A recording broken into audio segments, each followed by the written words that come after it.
You fixed more than my bike that day, you fixed my broken soul." Those were the last words Billionaire CEO Elena Vasquez whispered before Marcus threw her out of his life forever.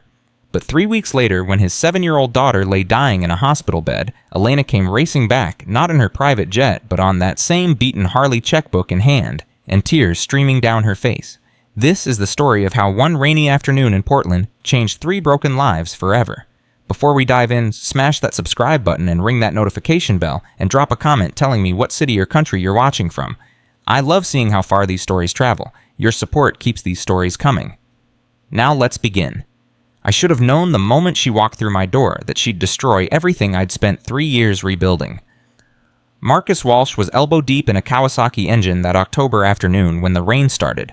Not the gentle Portland mist everyone talks about, but the kind of downpour that floods streets and sends people running for cover. He glanced at the clock. 2:45. Lily's bus would drop her off in 15 minutes, and he still had to finish this valve adjustment before Mr. Patterson came to pick up his bike at 4. 3 years. 3 years since Sarah's funeral. 3 years of being both mother and father to a little girl who still asked why mommy wasn't coming home. 3 years of making it work with duct tape and prayer and the $1,847 he had left in the bank after paying rent. The bell above the garage door chimed. Marcus didn't look up. "Be with you in a minute." "Please?" A woman's voice shaking. "Please, I need help. My bike died and I don't know anyone here and I'm—" Marcus looked up. She stood in the doorway like something out of a dream he shouldn't be having. Mid-30s, soaked through dark hair, plastered to a face that would have been beautiful if it wasn't so obviously terrified. The leather jacket she wore probably cost 3 months of his rent. Behind her, through the sheets of rain, he could see a Harley-Davidson street bob lying on its side in the middle of Morrison Street, front wheel pointing the wrong way. "Hold on." Marcus wiped his hands and grabbed his rain jacket. "Stay here where it's dry." "I'm coming with you." They ran out into the storm together. The Harley was a work of art. 2023 model midnight blue custom exhaust, barely 500 miles on it. Marcus crouched in the street, rain hammering his back, and popped the side panel. "What's wrong with it?" The woman knelt beside him, not caring that the gutter water soaked through her designer jeans. "Battery terminal's loose. Simple fix. 5 minutes." He looked at her. "You ride this from far away." "Very far." "Well, you picked the right place to break down. Help me roll it inside." Together they pushed the Harley across the street. She was stronger than she looked. Didn't complain once about the rain or the mud or the weight of the bike. Inside the garage, under the buzzing fluorescent lights, Marcus got his first real look at her. Exhausted. That was the word. Not just tired, exhausted down to her bones like she'd been running for years and finally hit a wall in southeast Portland. "Coffee?" he offered. "God, yes, please." Marcus started the ancient Mr. Coffee machine Sarah had bought at a yard sale. "I'm Marcus." "Elena." She said it quickly like she'd practiced. "Just Elena." "Just Elena who rides a $15,000 Harley." She flinched. "It was a gift, to myself, for my 40th birthday." "Hell of a gift. I figured I'd earned it."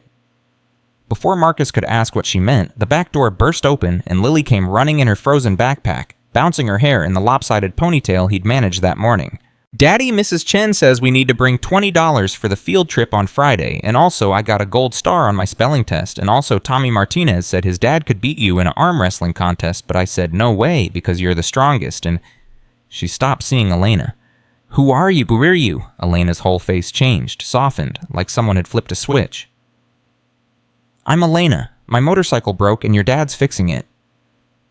"Are you a motorcycle lady like my mommy was?" The air went still. Marcus's throat closed up. "Lily, baby." "It's okay." Elena's voice was gentle. She crouched down to Lily's level. "I'm trying to be a motorcycle lady. Your dad's teaching me. Was your mom good at it?" "She was the best, but then she went to heaven 3 years ago, and now it's just me and Daddy." Lily said it matter-of-factly the way 7-year-olds do. "Do you have kids?" "No." "Why not? Lily," Marcus warned. "It's okay," Elena said again. "I don't have kids because I made different choices. I chose work instead, and now I'm 40, and I wonder if I chose wrong." The honesty in her voice hit Marcus like a punch. Adults didn't talk to kids like that. They didn't admit their mistakes, their regrets. But here was this stranger in his garage telling his daughter the truth. "You could still have kids," Lily said seriously. "Mrs. Rodriguez had a baby last year and she's really old, like 50. Marcus covered his laugh with a cough. Elena smiled and it transformed her face. "Maybe," she said softly, "maybe it's not too late." Marcus handed her the coffee. Their fingers brushed. He pulled back fast, but not before he felt that electric jolt he hadn't felt since Sarah. No, absolutely not. This woman was clearly running from something. Probably married, definitely rich. She'd get her bike fixed and disappear, and that would be that. He focused on the Harley. Behind him, he could hear Lily showing Elena her spelling test, hear Elena asking questions about school and friends and what Lily wanted to be when she grew up. His daughter's voice was animated in a way it hadn't been in months. Not since the anniversary of Sarah's death had passed in August, and Lily had cried herself to sleep asking why God took Mommy away. Marcus's hands tightened on his wrench. 20 minutes later, the Harley purred like a kitten. He rolled it out front, killed the engine, and found Elena and Lily sitting on the floor of his garage office surrounded by crayon drawings. "All set," he said. "Battery terminal was loose, but I tightened it down and checked your fluids. You're good to go." Elena looked up and her face fell. "Already? Wasn't much wrong with it. How much do I owe you?" "Nothing." "I have to pay you something. You made my daughter smile. First real smile I've seen in 2 months. That's worth more than money." Elena stood slowly. She pulled out her wallet, and Marcus caught a glimpse of multiple black credit cards before she carefully selected a 20 and held it out. "Please, let me pay you." Marcus took it only because he needed the $20 for Lily's field trip. "Thanks." "Can I come back?" The question hung between them. Say no, Marcus's brain screamed. She's trouble. You can see it in her eyes. Whatever she's running from, you don't want any part of it. "Yeah," his mouth said. "We're here Monday through Saturday, 8 to 6. "Tomorrow." "Tomorrow's fine." Elena pulled on her helmet. Through the visor, her eyes met his. "Thank you, Marcus, for more than just the bike." She rode away into the rain, and Marcus stood watching until her taillights disappeared around the corner onto Burnside. "I like her," Lily announced. "Don't get attached, baby. She's just passing through." "How do you know, because people like her don't stay in places like this." But Marcus was wrong. Elena came back the next day at noon, carrying 2 coffees from Stumptown, the fancy place 3 blocks over. She handed him one without a word. He took a sip. Black 1 sugar. Exactly how he liked it. "How'd you know? You strike me as a 1 sugar guy." She stayed for 2 hours, sitting on an overturned milk crate, watching him work on a Ducati that had been sitting in his garage for 3 weeks. She asked questions. Good questions. About compression ratios and timing chains and why synthetic oil was better than conventional. "You really want to learn this stuff?" he asked. "I want to learn everything." "Why?" "Because for the first time in 20 years, I'm doing something just because I want to, not because I have to." She came back the next day, and the next, and the next. By the end of the first week, she knew the names of his regular customers. She'd memorized where he kept the metric versus standard sockets. She'd learned to make coffee the way Mr. Patterson liked it, 3 sugars, splash of milk, microwaved for exactly 30 seconds. "You're good at this," Marcus said on Friday afternoon. "At making coffee, at everything. You pick things up fast, too fast." Elena's hands stilled on the parts catalog she'd been organizing. "I've always been a quick learner." "What did you do before you were just Elena on a Harley?" "I solved problems, big complicated problems. I was good at it. So good that I forgot how to do anything else." "Like what?" "Like be a person instead of a machine." That night after Elena left and Lily was in bed, Marcus sat at his kitchen table with a beer and Sarah's photo, the photo he'd finally stopped crying over 6 months ago. "Met someone," he whispered to her smiling face. "Don't worry, she's just passing through, but she's got Lily laughing again, and me. I don't know, I felt something today, just for a second, and then I felt guilty for feeling it." Sarah smiled back at him, frozen at 31, her whole life ahead of her until a drunk driver took it all away. "I'm not replacing you," Marcus said. "I could never replace you, but I'm so damn tired of being alone." The photo didn't answer. It never did. The second week, everything shifted. Elena showed up Monday morning with a proposition. "Teach me. Really teach me. I want to learn how to fix bikes." "Why?" "Because I need to do something with my hands. Something real. I've spent 20 years working in the abstract. I want to create something tangible. So Marcus taught her. He showed her how to change oil, how to check valve clearances, how to read a spark plug to diagnose engine problems. Elena threw herself into it with an intensity that bordered on obsessive. She bought her own tools, expensive ones, from the Snap-on truck that came by on Tuesdays. She watched YouTube videos at night and came in the next morning asking questions that proved she'd been studying. "You don't do anything halfway, do you?" Marcus asked. "Never have." "That served you well in your old life." "It made me successful. It also made me miserable. And now? Now I'm covered in grease and my back hurts, and I've never been happier." The truth in her voice made Marcus's chest ache. Wednesday afternoon, Lily's bus was late. Elena helped Marcus close up the garage, and when his daughter finally arrived, she ran straight to Elena instead of him. "Elena, guess what I got picked to play Dorothy in the school play?" Elena scooped her up like it was the most natural thing in the world. "That's amazing. You're going to be the best Dorothy ever. Will you help me practice my lines? Every single day." Marcus watched them, this stranger and his daughter, and felt something crack open inside his chest. Something that had been sealed shut since Sarah died. That night, Elena stayed for dinner. It wasn't planned.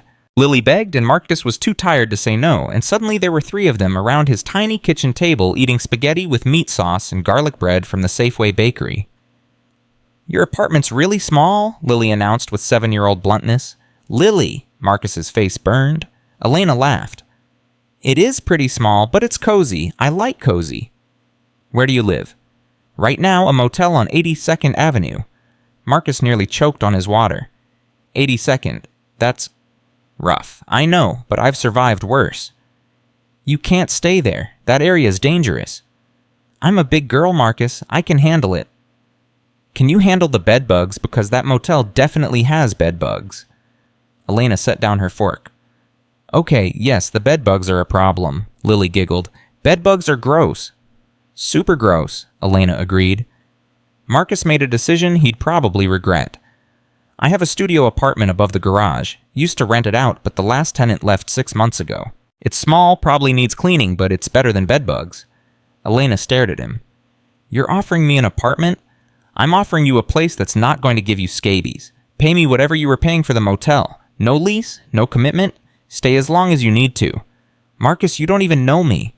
"I know enough. You're running from something. You're scared. You're trying to figure out who you are without whatever you left behind. I get that. Been there, still there some days."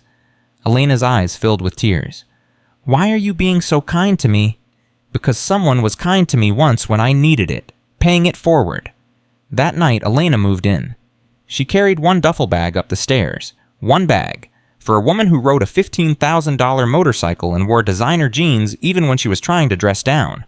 Marcus helped her carry up some spare furniture from his storage unit. A bed frame, a small table, 2 chairs, a lamp Sarah had bought at IKEA that he'd never been able to throw away. "This is perfect," Elena said, looking around the bare studio. "It's exactly what I need. It's pretty basic." "Basic is good. I've had complicated. Complicated almost killed me." She didn't elaborate, and Marcus didn't push. But later that night, after she'd gone upstairs and he was lying in bed staring at the ceiling, he heard her crying. Soft, muffled sobs that she was clearly trying to hide. He almost went to her, almost knocked on her door and asked what was wrong, almost offered comfort the way he would to anyone in pain. But he didn't. Because something told him that Elena's pain was too big for him to handle, that whatever she was crying about would swallow him whole if he let it. So he stayed in his bed and listened to her cry and hated himself for not being brave enough to help. The 3rd week, Elena became part of their lives. Not intentionally. It just happened. She was there when Lily got off the bus. She helped with homework while Marcus finished up in the garage. She learned to make grilled cheese the way Lily liked it, extra crispy with the crusts cut off. She taught his daughter chess using a board she bought at Goodwill. "You're good with her, sure," Marcus said one evening. "She's easy to love." Still, not everyone has the patience for a 7-year-old's endless questions. "I like her questions. They're honest. She doesn't have an agenda." "Unlike the people in your old life," Elena looked at him sharply. "You're fishing." "Maybe. You gonna bite?" "What do you want to know?" "Everything. Nothing. I don't know. You're this mystery woman who showed up in my garage and somehow became part of my family in 3 weeks. Part of me wants to know every secret. Part of me is terrified to ask." "Why terrified?" because I think whatever you're hiding is big enough that it'll make you leave when it comes out." Elena was quiet for a long time. They were sitting on his apartment steps watching Lily chase fireflies in the small yard behind the garage. Summer wasn't quite over yet, and the warm evening air smelled like cut grass and motor oil. "I had a life," Elena finally said. "A big, important, successful life. I built something from nothing. I was good at it. So good that it consumed everything. My time, my energy, my relationships, my health. And one day I woke up and realized I had everything I'd ever worked for, and absolutely nothing that mattered." "So you left?" "So I ran. Got on my bike and drove until I couldn't drive anymore. Ended up here." "What about the people you left behind?" "There was no one, that's the problem. I had colleagues, employees, board members, investors, but no friends, no family, no one who'd miss me if I disappeared." "Someone's looking for you," Marcus said quietly. "I can see it in the way you check your phone and then turn it off. In the way you flinch every time a car slows down outside. Someone wants you back." "They don't want me. They want what I can do for them." "What can you do?" Elena smiled, sad and tired. "Make them money, solve their problems, be the machine they need me to be. But you're not a machine. Took me 40 years to figure that out." Lily ran over, breathless and glowing. "I caught 3 fireflies. Can I keep them?" "You gotta let them go, baby," Marcus said. "They need to be free." Lily carefully opened her cupped hands and watched the fireflies drift away into the darkening sky. "I wish Mommy could see them." Marcus's throat tightened. "She can, baby, from heaven." "Do you think she's happy there?" "I think she's happy because she knows you're happy." "I am happy. Elena makes us happy." The simple truth of it hit Marcus like a freight train. His daughter was happy again. Really happy, because of this woman they barely knew. Elena was crying silently, tears streaming down her face. "Elena," Lily climbed into her lap. "Why are you sad?" "I'm not sad, sweetheart. I'm happy. These are happy tears." "That's silly. Tears are for sad. Sometimes when you're so happy you can't hold it all. Inside it comes out as tears." Lily hugged her fiercely. "I'm glad you're here." "Me too, baby. Me too." That night changed something. The 3 of them became a unit. Not a family exactly, but something close. Something that felt right. Elena started working in the garage officially. Marcus put her name on the schedule. She took phone calls, ordered parts, even started handling some of the simpler repairs herself. She was good. Scary good. His business actually improved with her there. "You should be running your own shop," he told her on Thursday. "I'm happy right where I am." "You're too talented to be my assistant." "Maybe I don't want to be talented anymore. Maybe I just want to be useful." Friday afternoon, old Mr. Patterson came in to pick up his Honda. He'd been Marcus's customer for 5 years, ever since Sarah died. "That the new helper?" he asked, watching Elena adjust the idle on a Yamaha. "Yeah, Elena." "She's good and easy on the eyes, if you don't mind me saying." "Mr. Patterson, your Sarah would want you to be happy, son. She told me that herself right before she died. Said if anything happened to her, you needed to promise not to shut down, not to stop living." Marcus's vision blurred. "She said that, in this very garage. Said you had too much love in you to waste it on grief. Said Lily needed a dad who remembered how to smile." Mr. Patterson clapped him on the shoulder. "I see you smiling these days. First time in 3 years. That woman's good for you." After he left, Marcus found himself watching Elena work. The way she bit her lip when she concentrated. The way she pushed her hair back with greasy hands and left smudges on her face. The way she high-fived Lily when she got a math problem right. He was falling for her. No, that wasn't quite right. He'd already fallen. The 4th week, Elena showed him who she really was, or part of it anyway. She'd been reorganizing his parts inventory, something he'd been meaning to do for 2 years. When he came in Monday morning, she had everything color-coded, cataloged, and entered into a database on her laptop. "This is incredible," Marcus breathed. "This must have taken you all weekend." "I like organizing things. It's soothing." "Elena, this is professional-level work. The kind of system a big company would use." She didn't look up. "I might have some experience with that." "What kind of experience?" "The kind I left behind." He wanted to push, but something stopped him. Maybe because he was scared of the answer. Maybe because he liked the fantasy of Elena as just Elena, not Elena, plus whatever complicated past she was hiding. Tuesday, she negotiated with their parts supplier and got them a 30% discount plus free shipping. How'd you do that? Marcus asked, stunned. I'm good at reading people. I could tell he wanted to say yes, he just needed a reason, so I gave him one. What reason? I told him we were a small business trying to compete with the big chains. I appealed to his sense of loyalty to independent shops, and then I mentioned that his competitor had offered us a better deal. They didn't offer us anything. He doesn't know that. Marcus laughed despite himself. You're ruthless. I'm practical. There's a difference.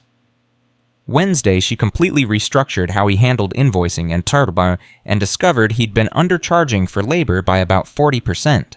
You're losing money on every job, she told him. I can't charge more. People will go somewhere else. No, they won't. You're good, Marcus. Better than good.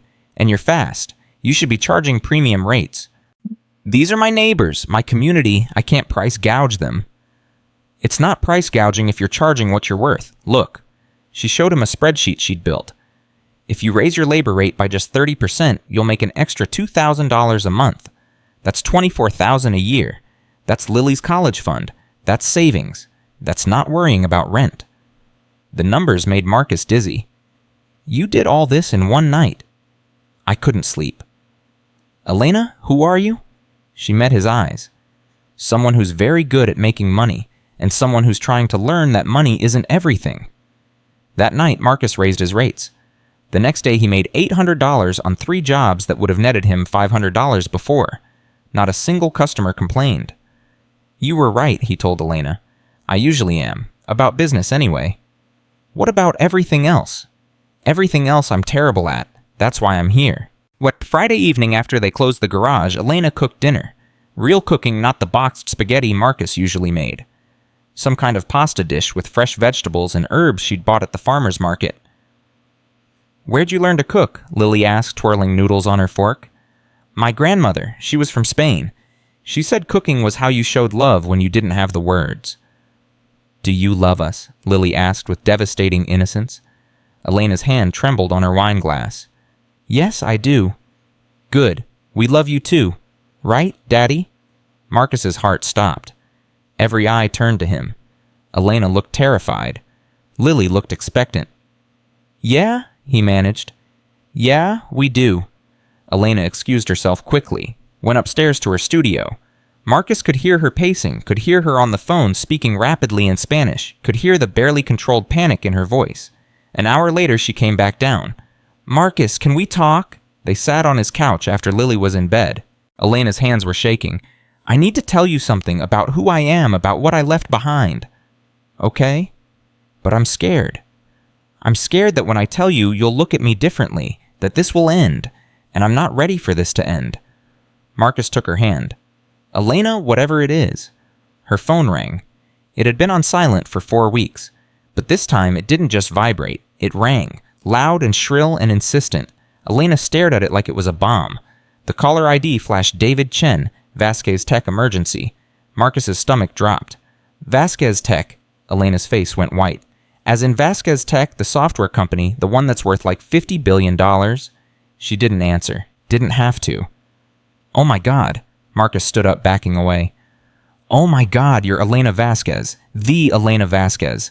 The CEO who disappeared 2 months ago. The woman the entire business world is looking for. Marcus, you're a billionaire. Technically, but you're a goddamn billionaire who's been living in my garage learning to change oil-eating spaghetti with my daughter. Please let me explain.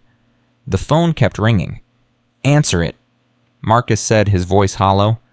Marcus, answer it. Elena answered on speaker. This is Elena. Thank God, a man's voice frantic. Ms. Vasquez, where are you? The board is threatening a vote of no confidence. The stock is down 43%. We have congressional hearings in 2 weeks about the AI ethics scandal, and you're the only one who can testify. You need to come back, now. I'm not coming back, David. The company is imploding without you. Then let it implode. You built this. Everything you worked for is falling apart. Good. Maybe it should fall apart. Maybe I built something that shouldn't exist. Elena, please. I said no. She hung up. The silence was deafening. Marcus stared at her.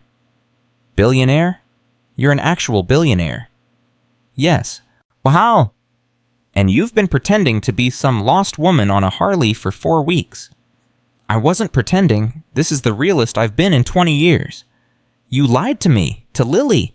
I didn't lie. I just didn't tell you everything.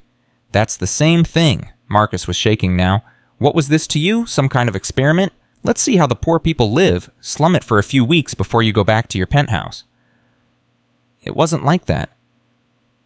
Then what was it like? Because from where I'm standing, you've been playing house with us while your real life fell apart. And now you're going to leave, and my daughter is going to be heartbroken, and I'm going to... His voice cracked. I let myself feel something for you. After 3 years, I finally let myself feel something, and you're not even real. I am real, Elena was crying now.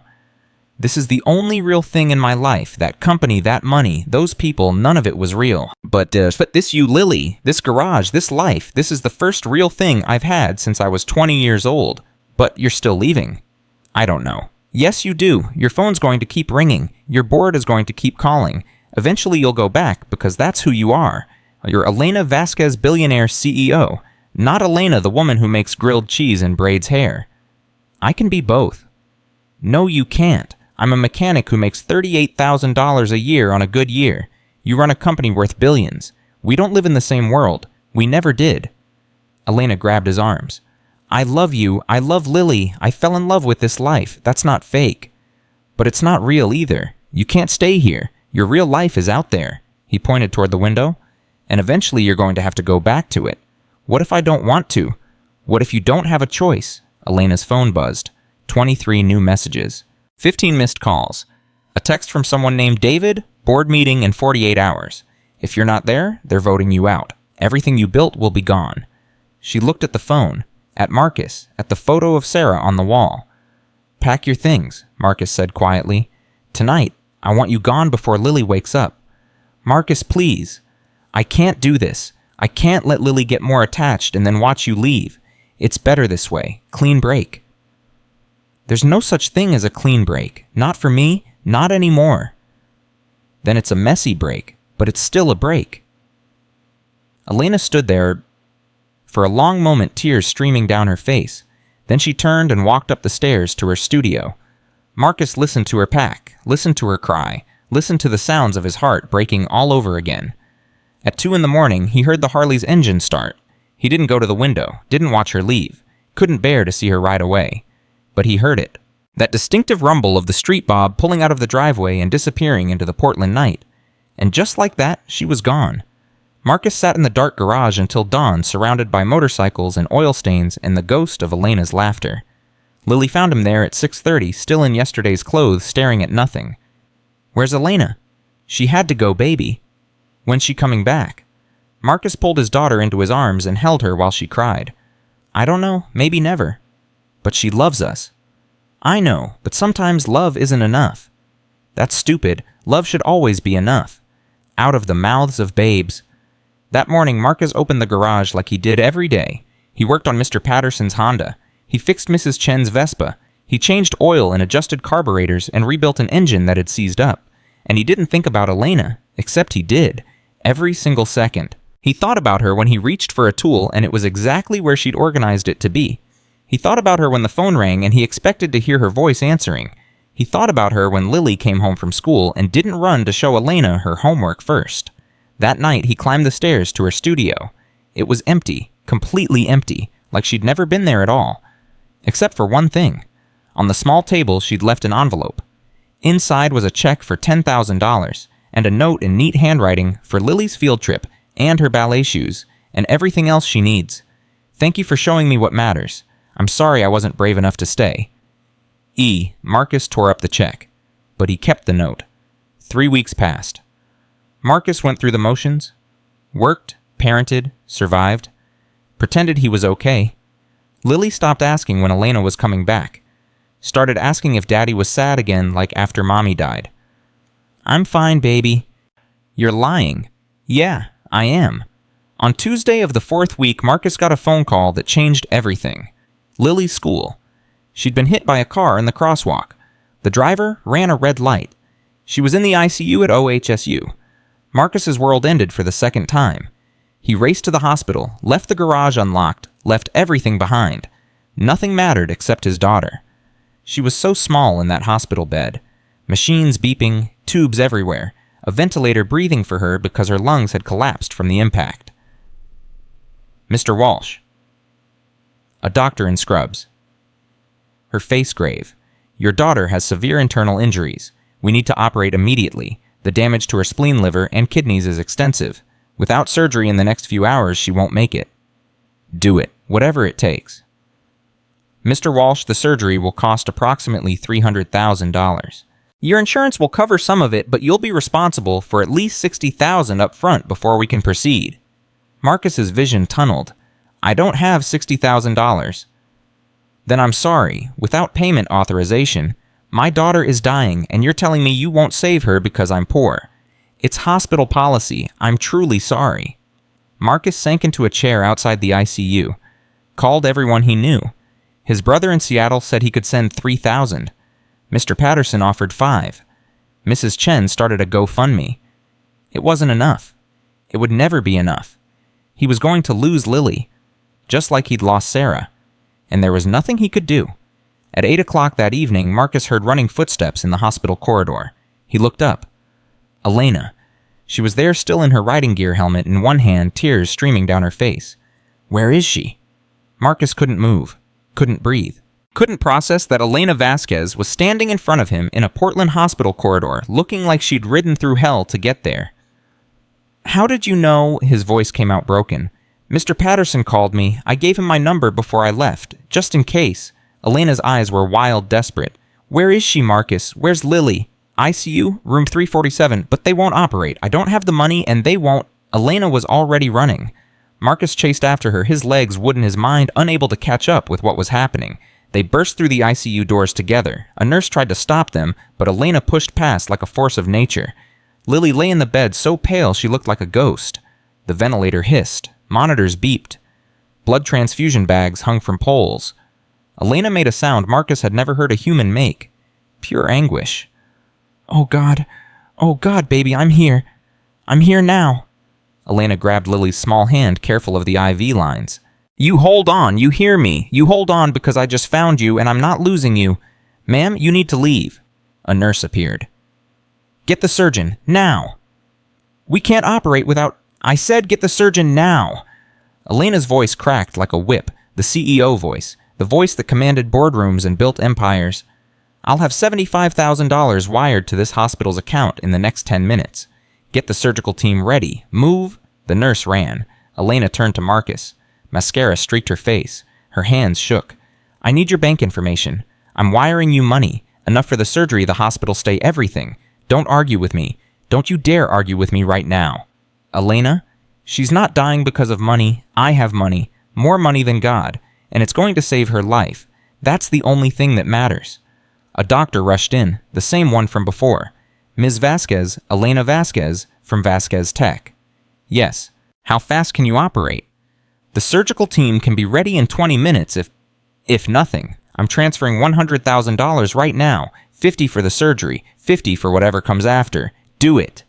Elena pulled out her phone, made 3 calls in rapid-fire Spanish. Marcus heard numbers, heard account information, heard Elena Vasquez, the billionaire CEO, doing what she did best, solving impossible problems with terrifying efficiency. 7 minutes later, the hospital's financial department confirmed the transfer.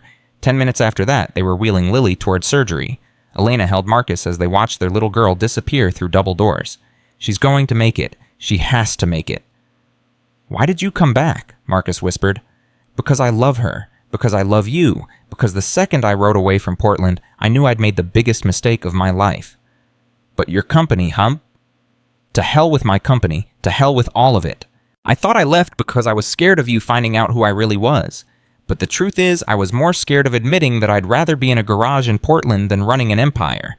I'd rather change oil and help with homework and be part of a family than be Elena Vasquez billionaire. But I was too much of a coward to admit it. You're here now. I should have been here all along. They sat in the surgical waiting room for 6 hours.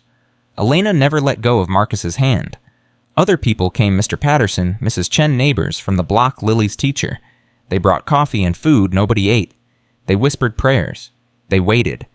At 2 a.m, the surgeon emerged. Marcus stood so fast he almost fell. Elena caught him. The surgery was successful, the doctor said. We repaired the damage to her spleen and liver. Her kidneys were bruised but functional. She's stable. She's going to make it. Marcus's knees gave out. Elena held him up, held him together while he sobbed into her shoulder. "Can we see her?" Elena asked. "She's in recovery. She'll be moved to pediatric ICU in about an hour. You can see her then." When they finally got to see Lily, she was still unconscious, but breathing on her own. No more ventilator, just oxygen through a nasal cannula. Her color was better. She looked like she was sleeping instead of dying. Elena sat beside the bed and took Lily's hand. "Hey, beautiful girl, it's Elena. I came back. I'm so sorry I left. I'm so sorry I wasn't there when this happened. But I'm here now, and I'm not going anywhere. You hear me? I'm staying." "You don't have to," Marcus said quietly. "You paid for the surgery. That's more than I'm staying. Not because I paid for anything. I'm staying because this is where I belong. Your company. I quit. Sent my resignation letter 3 hours ago from the parking lot. Effective immediately. My CFO can handle the transition. The board will probably throw a party." Marcus stared at her. "You quit your company, your $50 billion company." "It was never worth $50 billion to me. It was just the thing I did because I didn't know how to do anything else. But I know how to be here. I know how to love you and Lily. That's what I want to do for the rest of my life if you'll let me." "Elena, you can't just throw away everything you built. Watch me. I already did." "But..." "Marcus, stop. Please, just stop. I spent 20 years building something that meant nothing. I spent 4 weeks being part of something that meant everything. There's no comparison. There's no choice. I choose this. I choose you. I choose Lily. I choose the garage and grilled cheese sandwiches and helping with math homework. I choose being Elena instead of Elena Vasquez. Please, let me choose this." Marcus looked at her, this woman who'd ridden away from billions of dollars to be here, who'd given up an empire to sit in a hospital room holding his daughter's hand. "You're insane." "Probably. You're going to regret this." "Never. You're..." His voice broke. "You're the bravest person I've ever met." Elena smiled through her tears. "I'm terrified. But I'm done running. This is my stand." Lily's eyes fluttered open. "Daddy?" Her voice was so small, so weak. Marcus was there instantly. "I'm here, baby. I'm right here." "Where am I?" "Hospital. You were in an accident, but you're okay now. You're going to be okay." Lily's eyes found Elena. "You came back." "I came back." "I thought you left forever." "So did I, but I was wrong. This is forever. If you'll have me." "Promise?" "Promise." Lily's eyes drifted shut again, but she was smiling. "Good. Love you, Elena." "Love you too, beautiful girl." Marcus and Elena sat there in the dark hospital room watching Lily sleep, holding on to each other like lifelines. "What happens now?" Marcus asked. Now, I figure out how to be a normal person. I get a job, I help in the garage, I live in that studio apartment and learn to be someone other than a CEO. You'll go crazy. You're used to running things, making decisions, being in control. Maybe. Or maybe I'll finally learn to just be. What about money? You can't live on air. Elena laughed softly.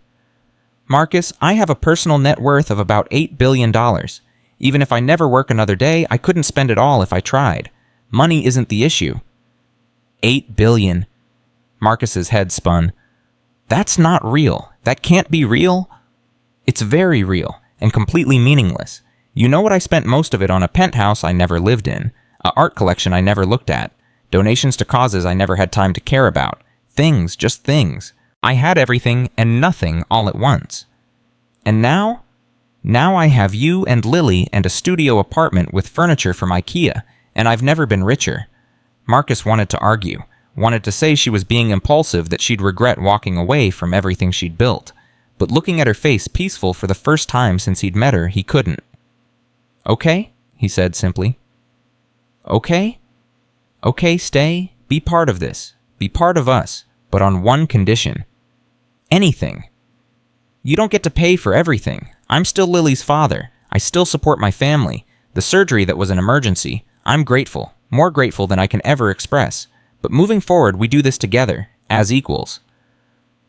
Marcus, you make $38,000 a year and I have $8 billion. We're not equals.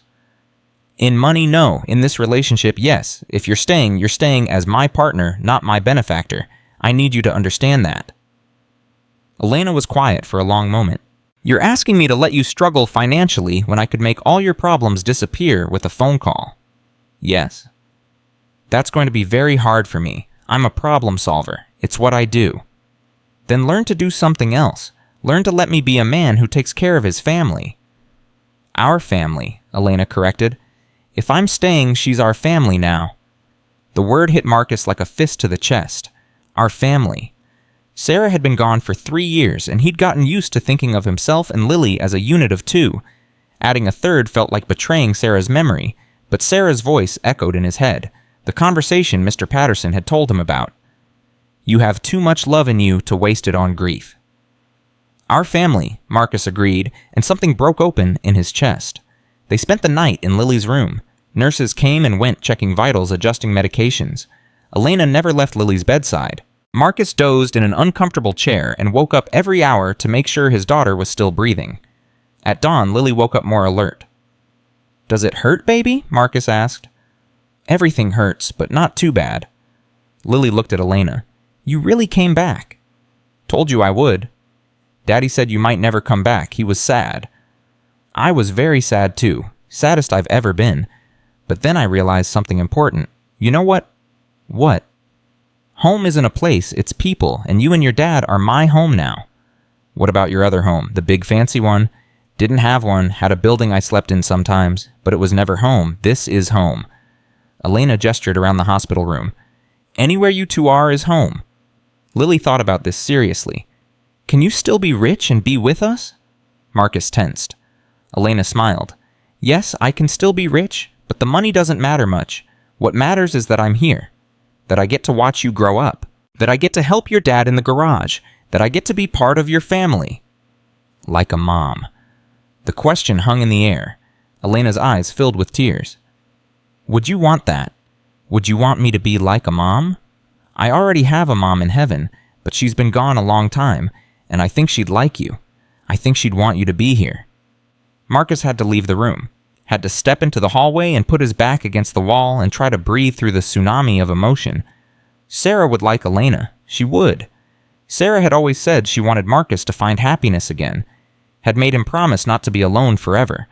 But hearing Lily say it out loud, hearing his daughter give another woman permission to fill that role, it was too much. Elena found him 5 minutes later. I shouldn't have said that to her, Elena said. About being like a mom. That was too much, too fast. No, it was perfect. It was exactly what she needed to hear. Then why are you crying? Because I feel like I'm betraying Sarah. Because I feel guilty for being happy. Because I'm terrified that I'm going to lose you the way I lost her, and I don't think I'd survive it twice. Elena took his face in her hands. Listen to me. You're not betraying anyone. You're living. You're choosing to be happy instead of just surviving. That's not betrayal. That's courage.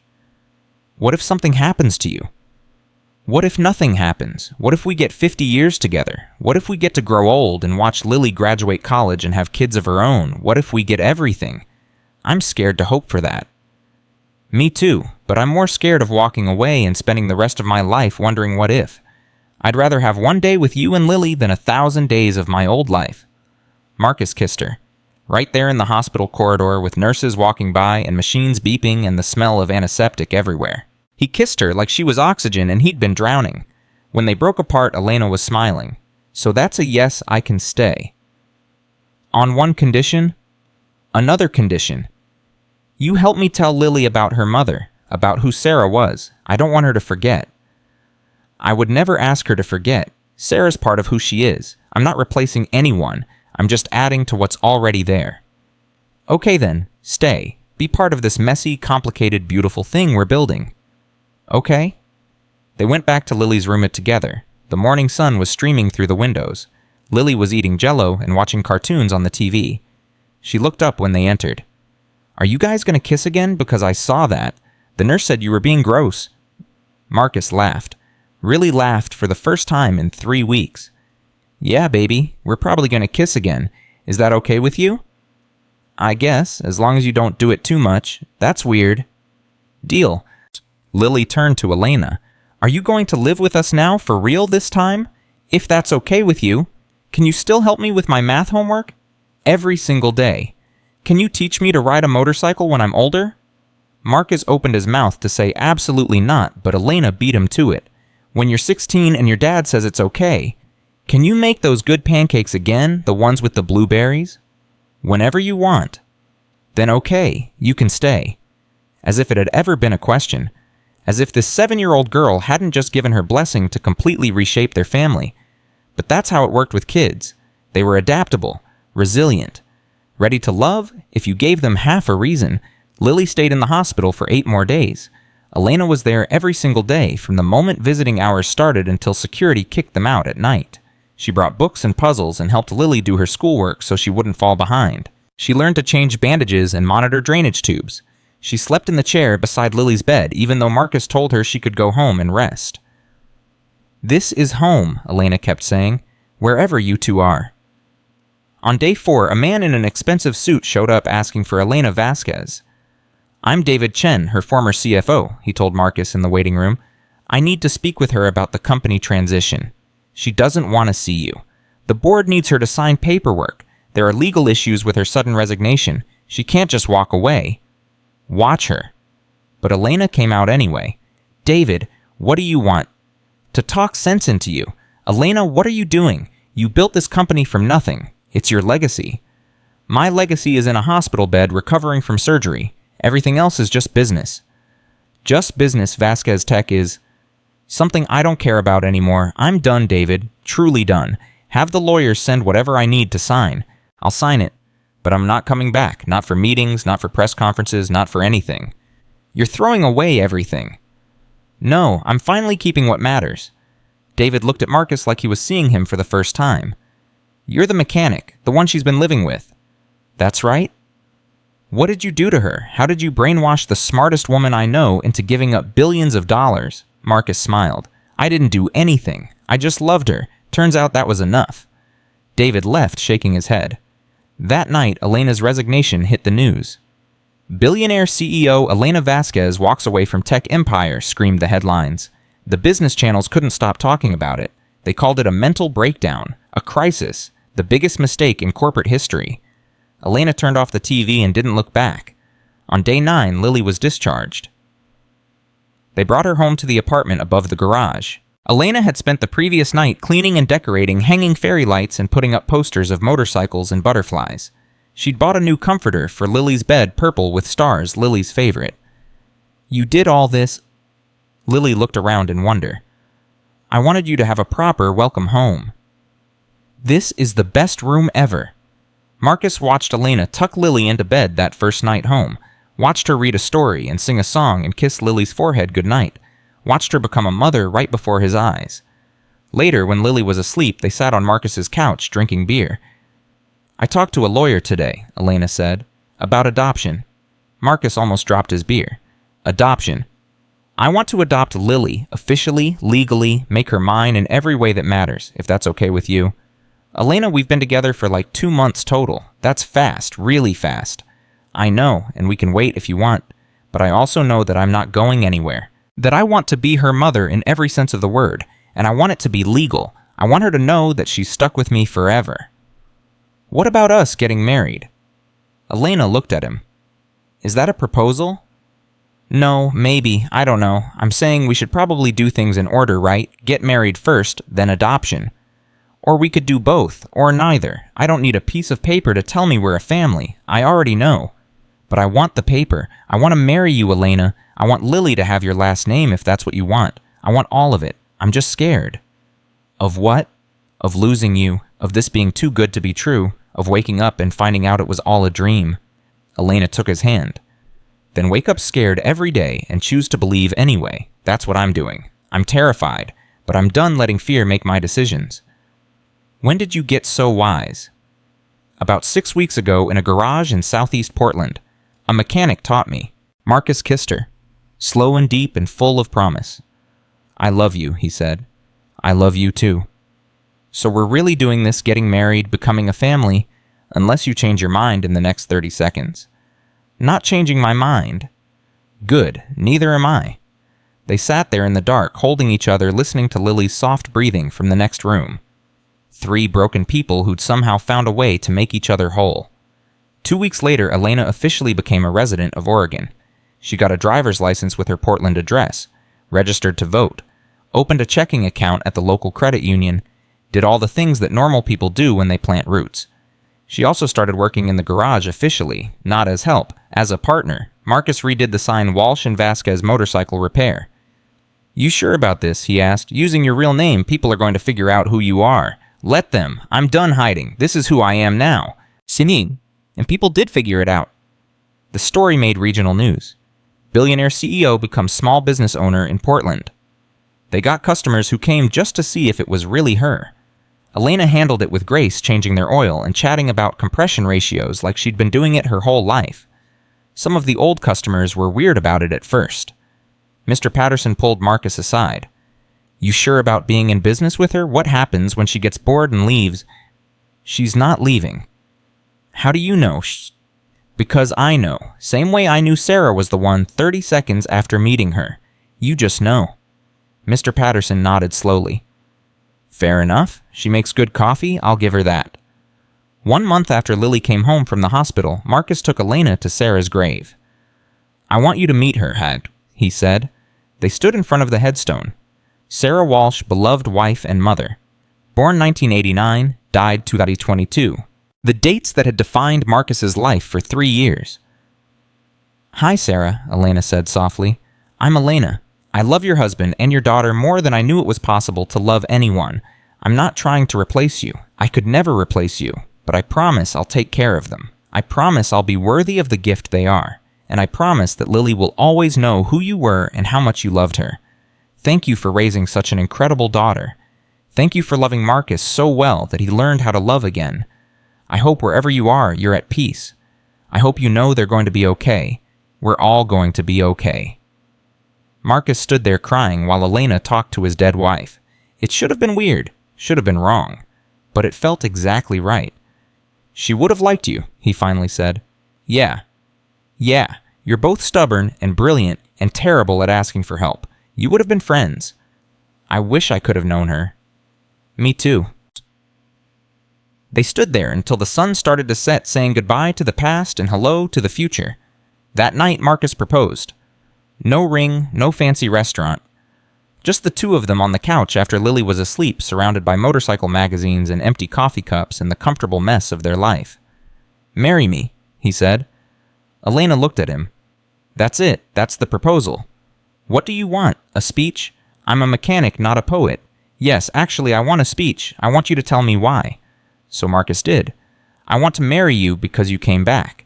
Because when everything in your life was screaming at you to stay away, you got on your bike and rode through the night to be here. I want to marry you because you love Lily like she's yours.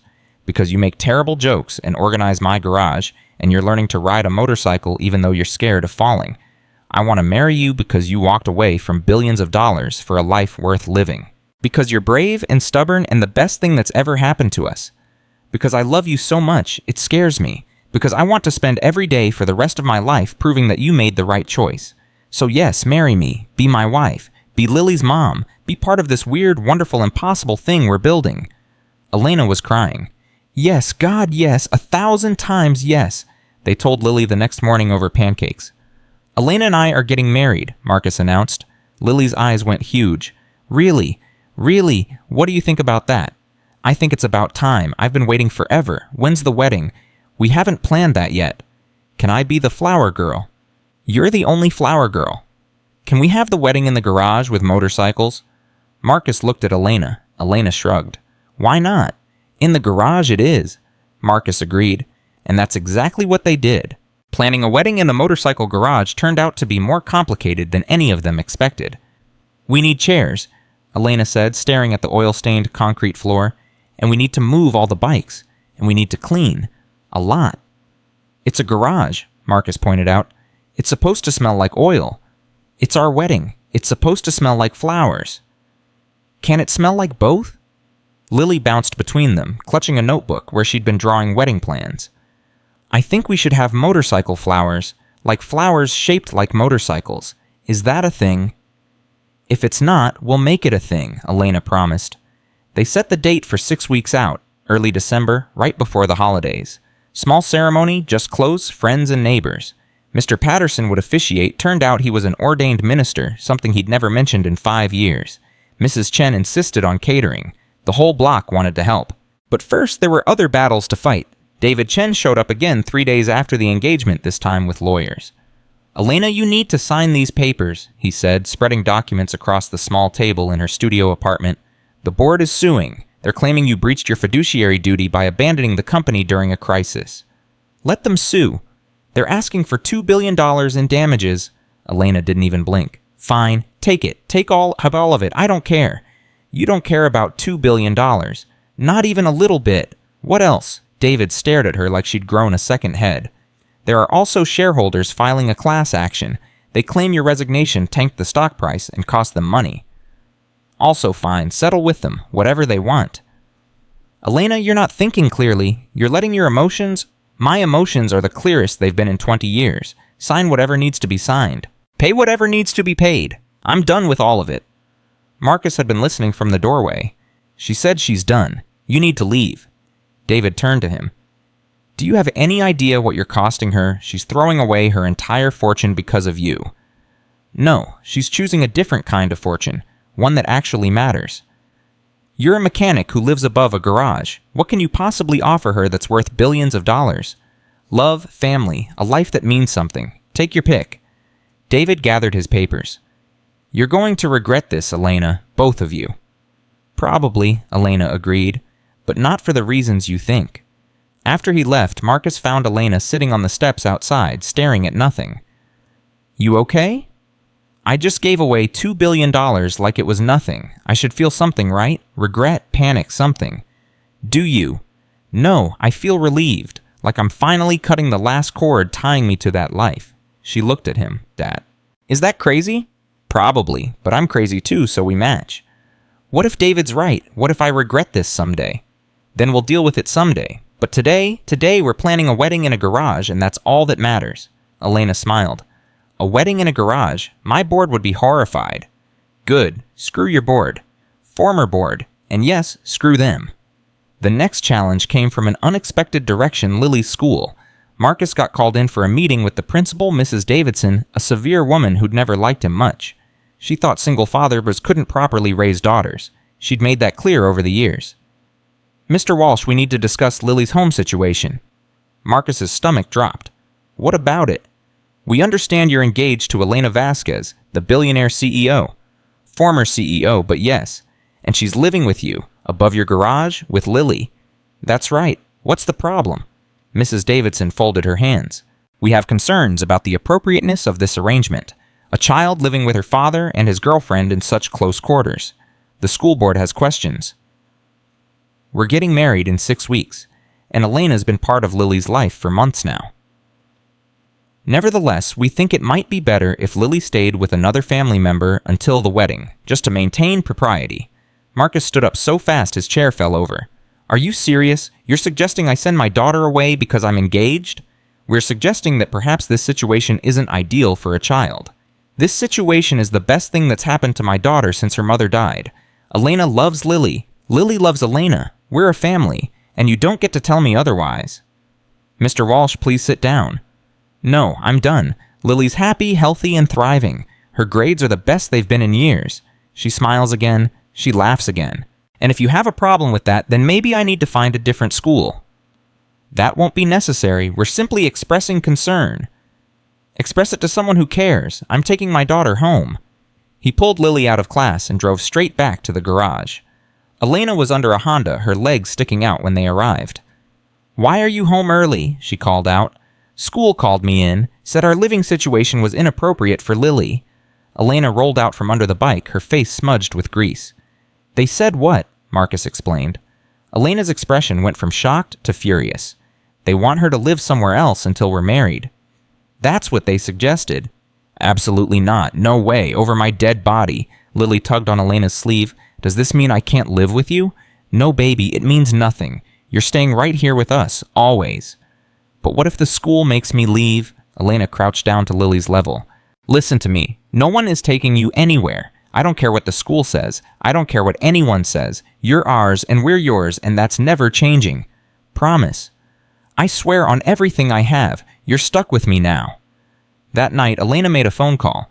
Marcus heard her speaking rapid Spanish in her studio, her voice sharp and commanding. The CEO voice was back. The next morning, a lawyer showed up at the school. By noon, the principal had issued a formal apology. By the end of the week, Mrs. Davidson had quietly resigned.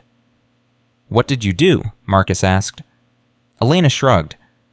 "Made a few calls, reminded some people that I still have friends in high places, and that I don't tolerate anyone threatening my family." "You didn't have to do that." "Yes, I did. Nobody messes with our daughter." "Our daughter." Elena had started saying it naturally now, like it had always been true. The weeks before the wedding flew by in a blur of preparation and chaos. Elena insisted on keeping her job at the garage even as they planned the ceremony. She changed oil in the morning and picked out flowers in the afternoon. She rebuilt carburetors and tasted wedding cakes. She was trying so hard to be both people, the capable businesswoman, and the woman learning to just be. Sometimes Marcus caught her staring at her phone, scrolling through news about Vasquez Tech. The stock had stabilized. Her former CFO was doing well. The company was surviving without her. "Do you miss it?" he asked one night. "Sometimes, not the stress or the pressure, but the feeling of building something, of solving impossible problems." "You're building something here, with us." "I know, but it's different, smaller." "Is smaller bad?" "No, just different. I spent 20 years thinking bigger was always better. Now I'm learning that sometimes the small things are everything." 3 weeks before the wedding, Elena's mother called. Marcus only knew because he heard Elena speaking Spanish again, but this time her voice was different. Vulnerable. Almost childlike.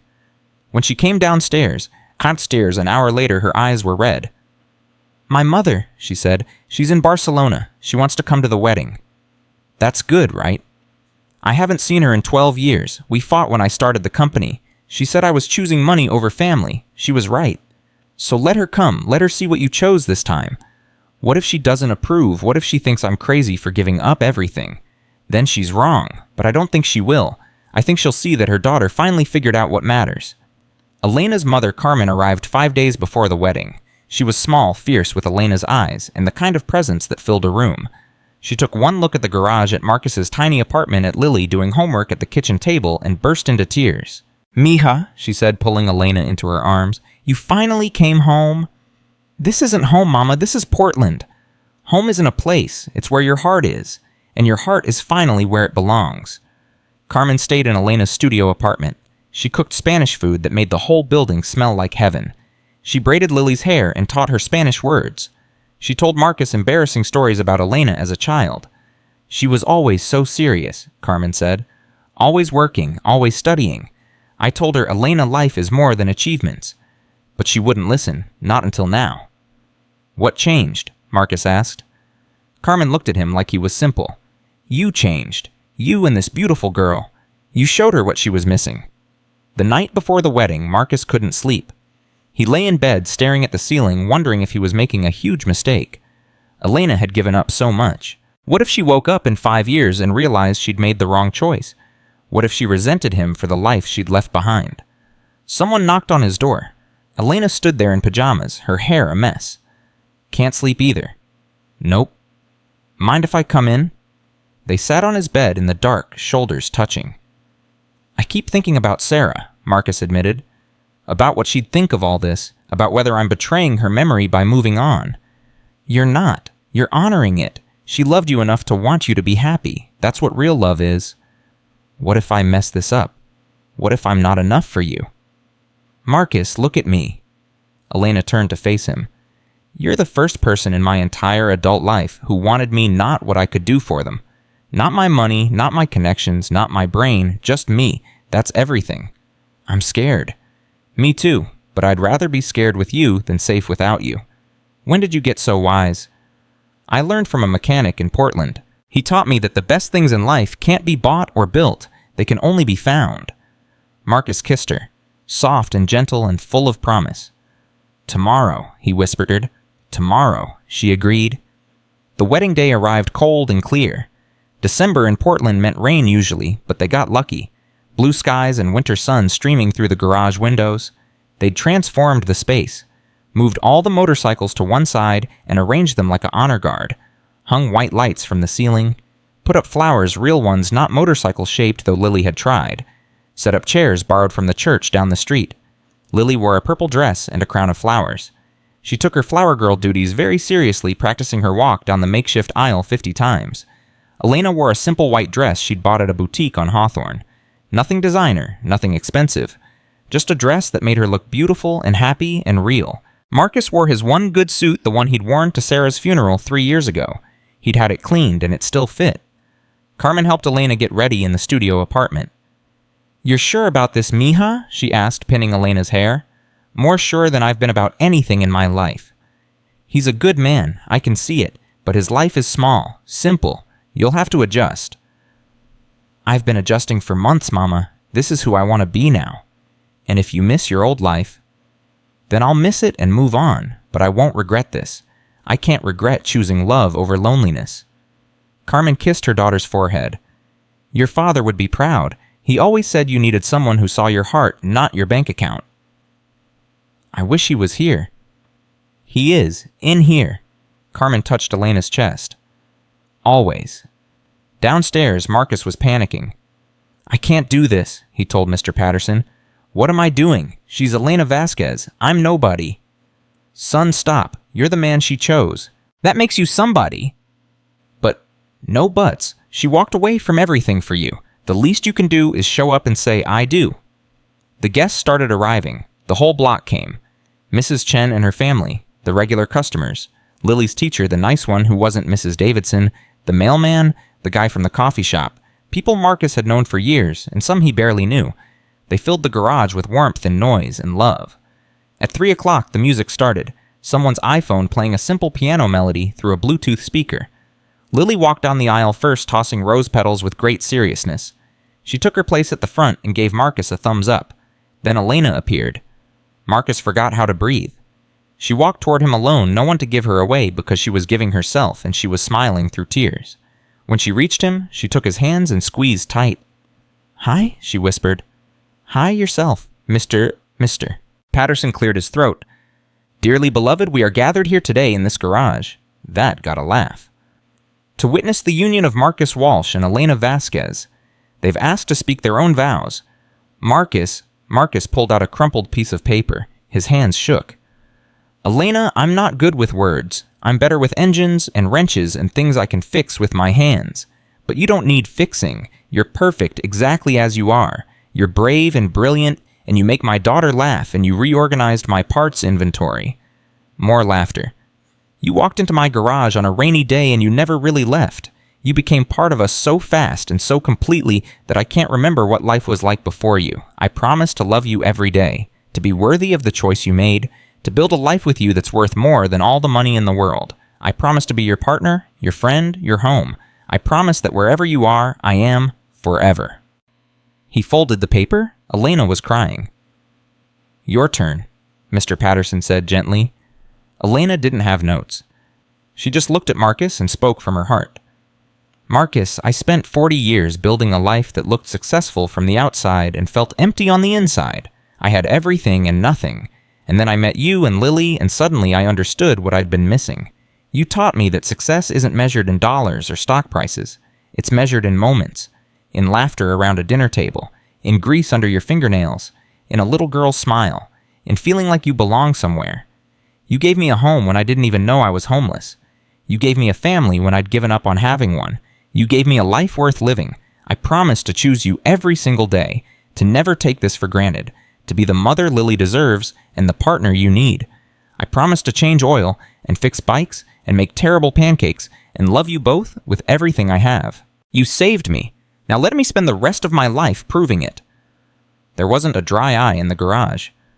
"Do you have the rings?" Mr. Patterson asked Lily. She nodded importantly and handed over 2 simple gold bands. Nothing fancy. They'd picked them out together at a pawn shop on 82nd Avenue. "Marcus Walsh, do you take Elena Vasquez to be your lawfully wedded wife?" "I do." "Elena Vasquez, do you take Marcus Walsh to be your lawfully wedded husband?" "I do." "Then by the power vested in me by the state of Oregon and the Internet Ministry that certified me 15 years ago." Laughter. "I now pronounce you husband and wife. Marcus, kiss your bride before she changes her mind." Marcus pulled Elena close and kissed her while everyone cheered. Lily jumped up and down. Carmen sobbed. Someone started a motorcycle engine and revved it in celebration. It was perfect. It was chaotic. It was exactly right. The reception was potluck in the garage. Well, Chen had made enough Chinese food to feed 50 people. Someone brought beer. Someone else brought champagne that cost more than Marcus made in a month, probably Elena's doing, though she wouldn't admit it. They didn't have a DJ. They had someone's Spotify playlist. They didn't have a professional photographer. They had everyone's cell phones. They didn't have a fancy cake. They had cupcakes from the Safeway bakery with plastic motorcycles on top. It was the best wedding Marcus had ever been to. Elena danced with Lily first, spinning her around while she giggled. Then she danced with Carmen, the two of them speaking Spanish and crying happy tears. Then finally with Marcus swaying slowly to a country song neither of them knew the words to. "Mrs. Walsh," Marcus said.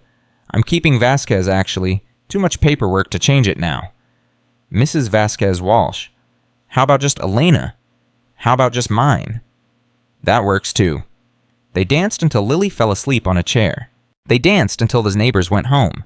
They danced until it was just the two of them and Carmen, who was cleaning up despite their protests. "Go," Carmen said, shooing them away. "Go be married. I'll finish here." They carried Lily upstairs to hers and tucked her into bed. She stirred long enough to mumble "best day ever" before falling back asleep. Marcus and Elena collapsed on their bed now, in their home, in their life. "We did it," Elena said. "We really did. I'm married to a mechanic who lives above a garage. I'm married to a former billionaire CEO who gave up everything to be here. Do you think we're crazy?" "Absolutely, but I wouldn't have it any other way." Elena rolled over to face him. "I don't regret it, any of it. Leaving the company, walking away from the money, all of it. I just want you to know that." "I know, but ask me again in 5 years, in 10, in 20. Make sure you still feel the same way." "I will. Every year on our anniversary, I'll tell you I'd choose you again." "Deal."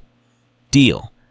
They fell asleep tangled together, two people who'd found each other against all odds, who'd chosen love over everything else, who'd built something real in a garage that smelled like motor oil and dreams. Outside, Portland rain finally started to fall. Inside, a new family slept peacefully. A single dad who'd learned to hope again. A billionaire who'd learned what truly mattered. A little girl who'd gained a mother she didn't know she needed. 3 broken people who'd made each other whole. And in the morning, they'd wake up and start building their life together. One day at a time. One moment at a time. One choice at a time. Choosing love. Choosing family. Choosing what mattered most. That was the real fortune. The one worth more than all the billions in the world.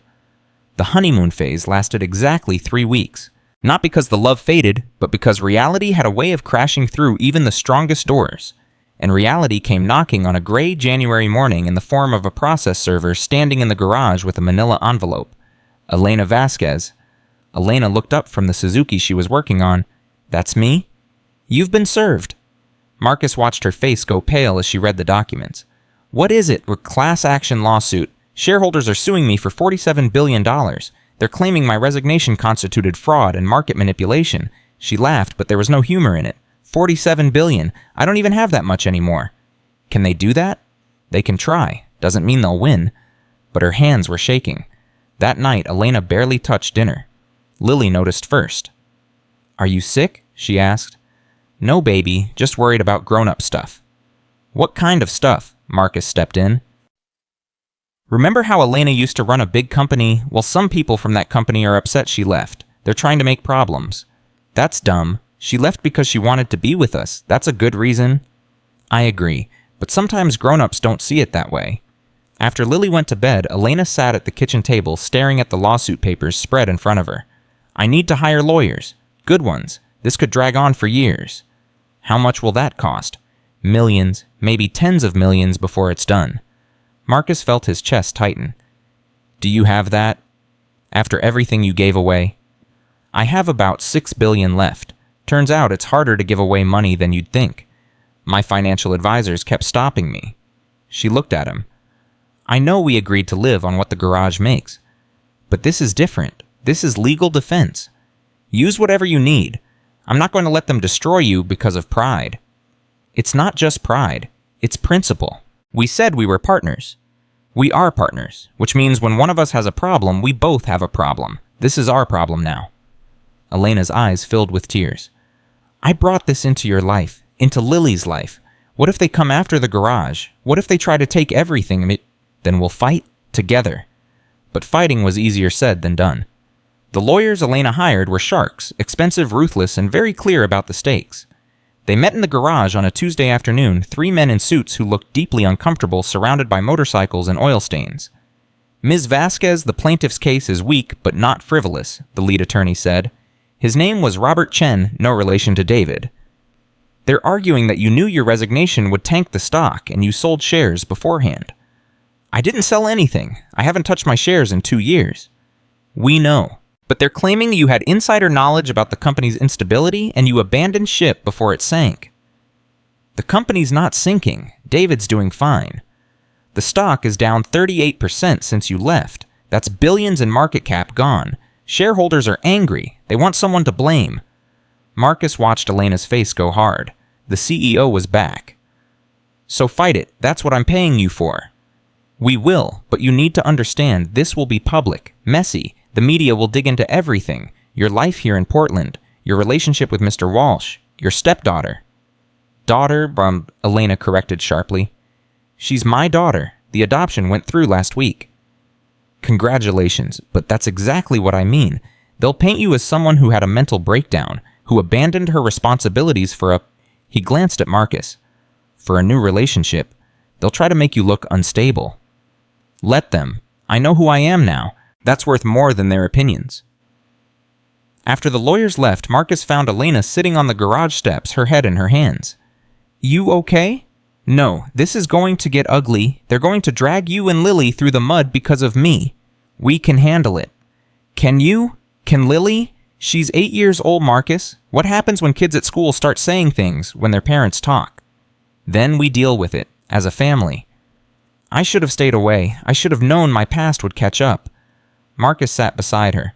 Stop. You're not allowed to regret this. Not now, not ever. We made our choice, all of us, and we don't get to take it back just because it gets hard. What if I lose everything? What if they take it all? Then we'll have what we started with. This garage, each other. That's enough. Elena leaned against him. When did you become the wise one? About 3 months ago, a billionaire CEO taught me. The lawsuit hit the news 2 days later. Former tech CEO Elena Vasquez faces billions in shareholder lawsuit. The headlines were brutal, the articles worse. Sources say Vasquez abandoned her company for a relationship with a motorcycle mechanic in Portland. Friends claim Vasquez had a mental breakdown and made irrational decisions. Is this the end of Elena Vasquez's empire? Marcus stopped reading after the 3rd article. Elena read them all. They're calling me unstable, she said that night. They're saying I'm not fit to run a company, that I threw away my legacy for a fling. Do you care what they think? I shouldn't, but I do. I spent 20 years building a reputation, and they're destroying it in days. Your reputation with people who never knew you, who only saw what you could do for them. Screw them. Easy for you to say. You're not the one they're calling crazy. No, they're calling me the mechanic who seduced a billionaire. We both look bad. Welcome to the club. Elena laughed despite herself. We're a mess. We're a beautiful mess. But the mess got messier. The media found the garage. Reporters started showing up asking questions. Customers got harassed. Someone took pictures of Lily at school and put them online. The principal called the new one, who was better than Mrs. Davidson, but still worried. Lily's being affected by all this attention, she said. Other children are asking questions. Parents are concerned.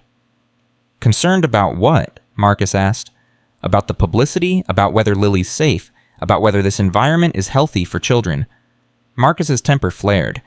My daughter is safe. She's loved. She's happy. That's all that matters. I understand, but we need to consider the other students too.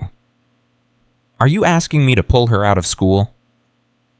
I'm suggesting it might be best, just until this media attention dies down. Marcus hung up and told Elena. She went white. They want to take her out of school because of me, because I'm too much trouble. No, they want to take her out because people are idiots and the media is predatory. That's not on you. It is on me. Everything happening to you and Lily is because I brought my chaos into your lives. Elena? No, listen, maybe they're right. Maybe I did have a breakdown. Maybe I made this decision from a place of desperation and now you're paying the price. Stop it. Right now, you don't get to do this. You don't get to second-guess everything because things got hard. What if I'm wrong? What if leaving was the biggest mistake of my life and I dragged you down with me? Marcus grabbed her shoulders. Look at me. You're not wrong. This is hard, yes, but it's worth it. We're worth it. And if you're having doubts, if you want to go back, then say it. But don't hide behind what-ifs and maybes. I don't want to go back. Then stop acting like you do. It was the first real fight they'd had. Elena went upstairs to her studio and didn't come down for hours. Marcus threw himself into work, rebuilding an engine with more force than necessary. Lily sat in the corner doing homework, too quiet, sensing the tension. Are you and Elena fighting? She asked finally. Yeah, baby, we are. Is she going to leave? No, absolutely not. We're just figuring some stuff out. Mommy used to say that fighting means you care. She said the only people who don't fight are people who gave up. Marcus's throat tightened. Your mommy was right. So you and Elena care. More than anything. Then you'll figure it out. Out of the mouths of babes. That night, Marcus climbed the stairs to Elena's studio. He knocked. No answer. I'm coming in, he said, and opened the door. Elena sat on the floor, surrounded by her laptop and documents and half-drunk coffee. She'd been crying. I'm scared, she said without preamble. I'm terrified that I made this huge romantic gesture and it's falling apart and I'm going to lose everything that matters, again. Marcus sat down beside her. You're not losing anything. We're going through a rough patch. That's normal. That's marriage. We've been married 3 weeks. Then we're speed running the hard parts, getting them out of the way early. This isn't funny. I know, but I also know that you don't give up. That's not who you are. You built a company from nothing. You walked away from billions of dollars for this life. You don't quit when things get hard.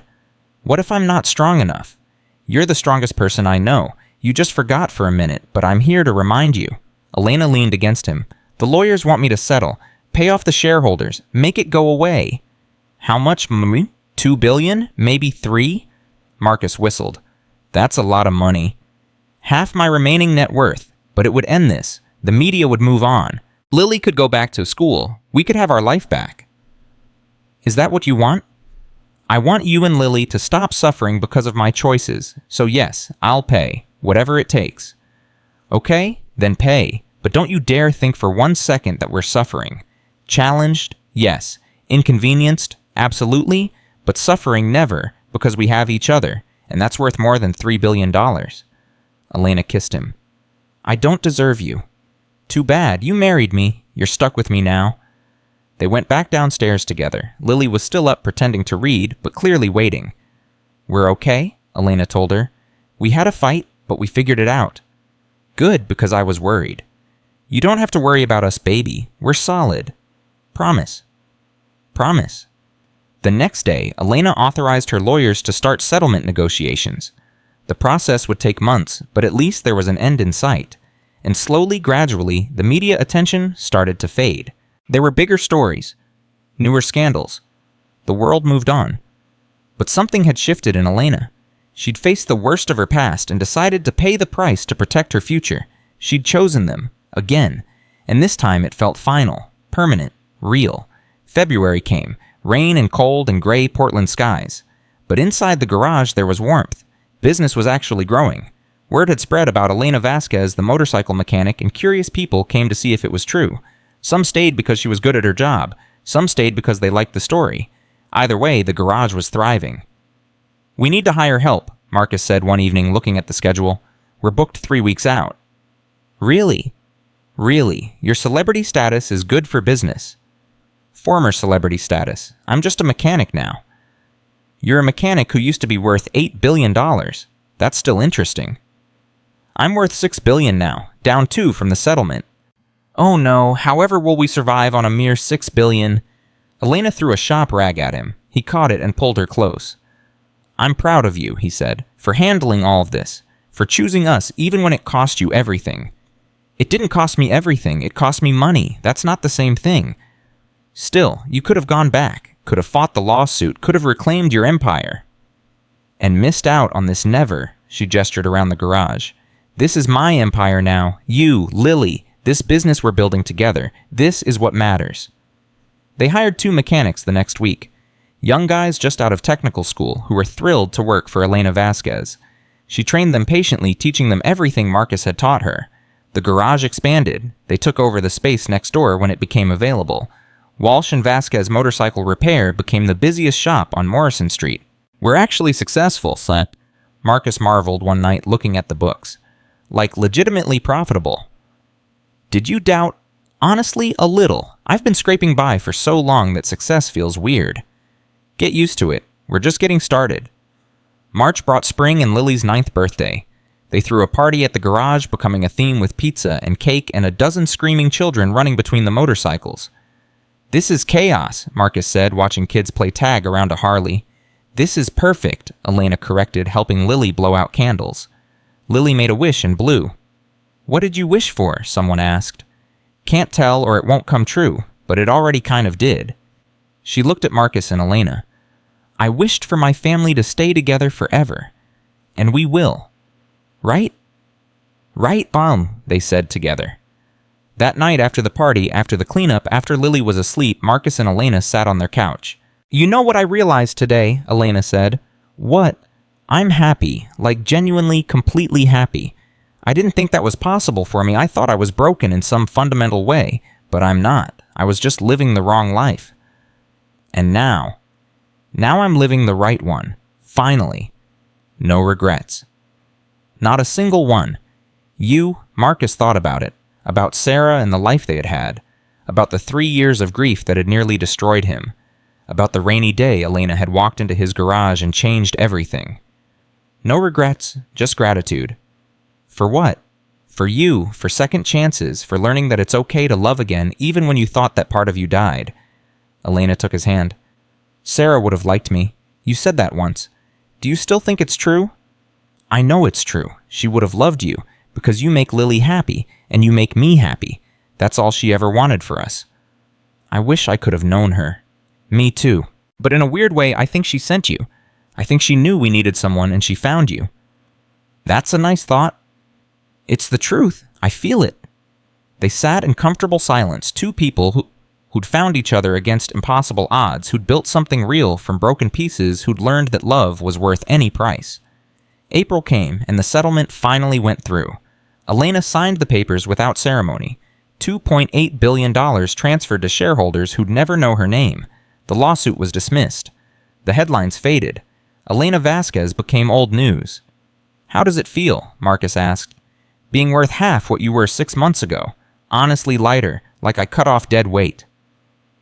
$3 billion in dead weight. The best money I ever spent. May brought warm weather, and the first anniversary of the day, Elena had walked into the garage. They celebrated by taking Lily on a motorcycle trip up the coast. 3 people, 2 bikes. Selena had her street. Bob Marcus had his Triumph, and Lily rode on the back of his arms wrapped tight around his waist. They stopped at viewpoints and ate fish and chips in seaside towns and stayed in cheap motels that smelled like salt and old carpet. It was perfect. It was exactly what Elena had been searching for when she'd left her old life behind. "Thank you," she said one night, watching the ocean from their motel balcony. "For what?" "For believing in me, for letting me stay, for showing me what life could be. Thank you for choosing us, for giving up everything to be here." "I didn't give up anything. I traded empty success for real happiness. Best deal I ever made." Lily appeared in the doorway. "Can we go swimming tomorrow?" "The ocean's freezing, baby," Marcus said. "I don't care. I want to swim in the ocean with my family." Her family, not her dad and his wife. Her family. They went swimming the next day. The water was indeed freezing. Lily screamed and laughed and splashed them both. Elena's teeth chattered, but she was grinning. Marcus couldn't remember the last time he'd felt so completely, utterly content. This was what Elena had walked away from billions to find. This moment, this feeling, this life. And looking at her face, Marcus knew she'd make the same choice 1,000 times over. They drove home to Portland sunburned and happy and completely exhausted. The garage was waiting. Work was waiting. Life was waiting. But they were ready. Together. As a family, as partners. As people who'd found each other in the rain and decided to build something that would last forever. "Home?" Elena said, pulling into the driveway. "Home?" Marcus and Lily echoed. And for the first time in Elena's 40 years, the word actually meant something. Summer arrived, and with it came the kind of heat that made Portland forget it was supposed to be perpetually gray and drizzly. The garage became an oven by noon, and Marcus and Elena took to starting work at 6 in the morning to beat the worst of it. Lily finished 3rd grade with straight A's and a glowing report card that Elena hung on the fridge like it was a Pulitzer Prize. They celebrated with ice cream and a promise that summer would be different this year. Better, full of adventures. "Can we go camping?" Lily asked, chocolate ice cream dripping down her chin. "Your dad hates camping," Elena said. "I don't hate it. I just prefer beds and roofs and not being eaten by bears." "There are no bears in the campgrounds, Daddy. Mrs. Chen said so." "Mrs. Chen hasn't been camping since 1987. Her information might be outdated." But they went camping anyway because Lily wanted it, and neither Marcus nor Elena could say no to her anymore.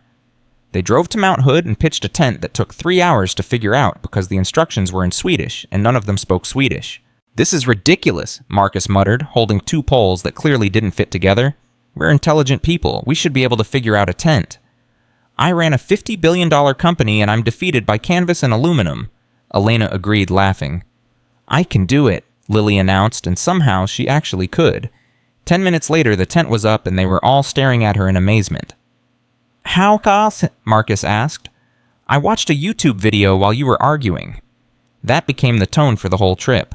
Lily solving problems while Marcus and Elena fumbled through parenting like the amateurs they were. But it was beautiful, sleeping under stars, telling stories around a campfire. Lily falling asleep between them in the tent, her breathing soft and steady. "This is what I was missing," Elena whispered in the dark. "This, all of this. Worth $40 billion. Worth everything." They came home dirty and happy and bitten by mosquitoes. The garage had survived 3 days without them, thanks to the 2 mechanics they'd hired. Marcus had been terrified to leave, convinced everything would fall apart. But it hadn't. The business was strong enough to run itself for a few days. "We built something sustainable," Elena said, looking at the books. "Something that doesn't require us to be there every second. That's your doing, the systems you set up. Our doing. I couldn't have done any of this without you. But the peaceful summer couldn't last forever. In August, Carmen called with news that shattered their little bubble. Elena took the call in the garage office. Marcus heard her voice change, heard the grief that came pouring through. When she emerged 15 minutes later, her face was pale. "My mother's sick. Cancer. Stage 4. The doctors say maybe 6 months." Marcus pulled her close. "I'm so sorry." "She wants me to come to Barcelona, to be with her, to say goodbye." "Then we go, all of us. We close the garage for however long you need." "Marcus, we can't just leave. The business will survive. Your mother won't. This isn't a discussion. We're going." They flew to Barcelona 2 weeks later. First class because Elena insisted and Marcus was too tired to argue. Lily pressed her face against the window the entire flight, watching the world shrink beneath them. Carmen lived in a small apartment in the Gothic quarter surrounded by photos and memories and the smell of sickness that no amount of open windows could clear. She'd lost weight, her skin paper thin, but her eyes were still fierce. "Mija," she said, holding Elena like she might disappear. "You came." "Of course I came. And you brought my granddaughter." Carmen switched to English, reaching for Lily. "Come here, beautiful girl. Let me look at you." Lily went to her shyly. "Are you very sick?" "Very sick, but I'm happy now that you're here." They stayed in Barcelona for 3 weeks. Marcus explored the city with Lily while Elena sat with her mother, the 2 of them speaking Spanish and crying and laughing and making peace with the past. "I was wrong about you," Carmen told Elena one afternoon. "When you started your company, I thought you were choosing money over family, but you were just trying to prove something." "I was trying to prove I was worth something, that I mattered." "You always mattered. I just didn't know how to show you. Your father and I, we were so busy working, surviving. We forgot to tell you that you were enough just as you were." "I know that now. Marcus taught me." "He's a good man, a simple man, but good. You chose well this time." "This time," Carmen smiled. "There were others before him, rich men, powerful men. None of them loved you. They loved what you could do for them. But Marcus, he loves you. I see it in how he looks at you." "I love him too, more than I thought possible." "And Lily, you love her like she's yours." "She is mine, in every way that counts."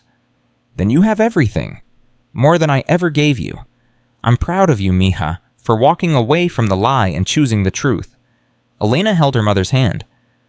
This woman who'd given her life and struggled to give her love and forgave everything that needed forgiving. Carmen died 2 weeks after they returned to Portland.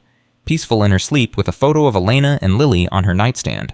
Elena flew back alone for the funeral, and when she came home 3 days later, she collapsed in Marcus's arms and cried for hours. "She was ready," Elena said finally. "She told me before we left. She said she'd held on long enough to see me happy, and now she could let go. She loved you so much." "I know. I just wish I'd had more time with her.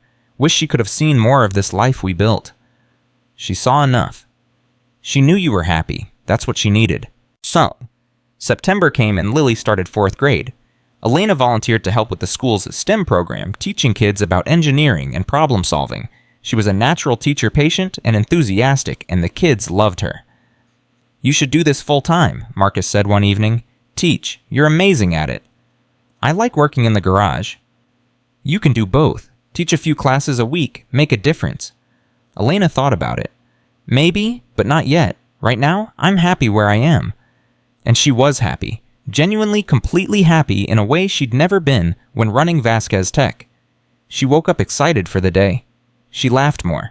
She was lighter, but that didn't mean her past was done with her. In October, David Chen showed up at the garage. He looked older, more tired than the last time they'd seen him. "Elena, can we talk?"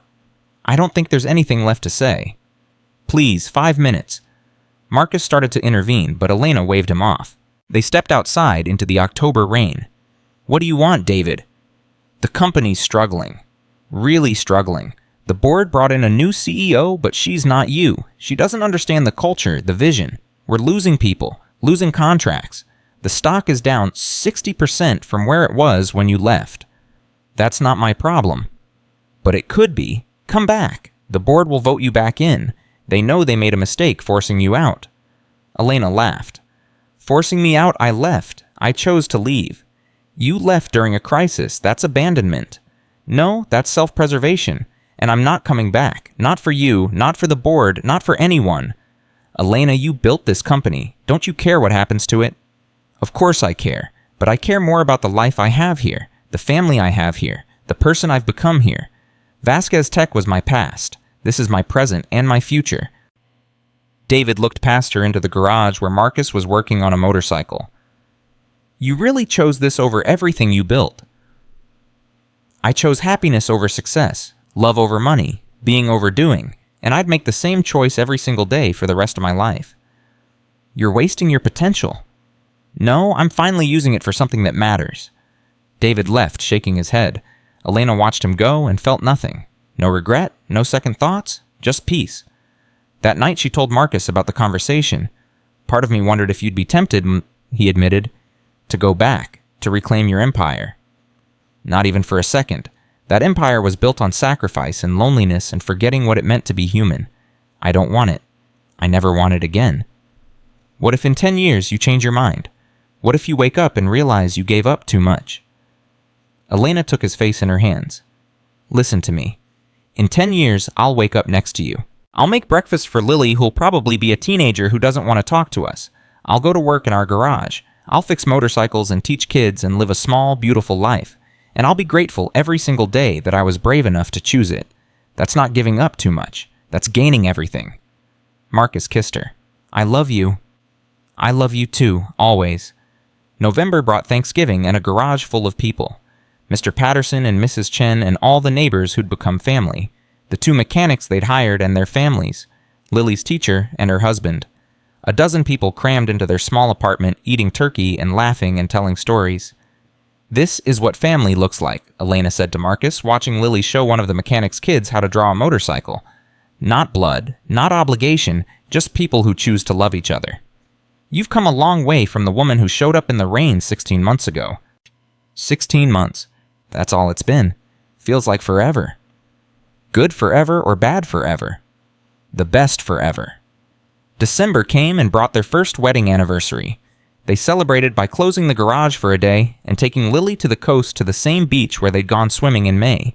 The water was too cold now, but they walked along the shore, bundled in jackets, watching the waves. "Make a wish," Elena told Lily, handing her a sand dollar they'd found. "What should I wish for?" "Whatever you want most in the world." Lily thought seriously, holding the sand dollar like it was precious. "I wish we could stay like this forever, the 3 of us, happy." "That's a good wish," Marcus said, his voice thick. The best wish, Elena agreed. They drove home as the sun set Lily asleep in the back seat, and Marcus reached for Elena's hand. Happy anniversary. Happy anniversary. Any regrets? Not a single one. You? Only that I didn't find you sooner. That I wasted so much time being someone I wasn't. You found me when you were supposed to, when we were both ready. Elena smiled, spoken like someone who believes in fate. I believe in second chances, and I believe that sometimes broken people find each other and make each other whole. They pulled into the garage driveway. Home. This place that smelled like motor oil and coffee and had become the center of their universe. I have something for you, Elena said, pulling out a small box. We said no gifts. I lied. Open it. Inside was a key. Plain silver ordinary. What's this, Kim? The key to the building next door. I bought it.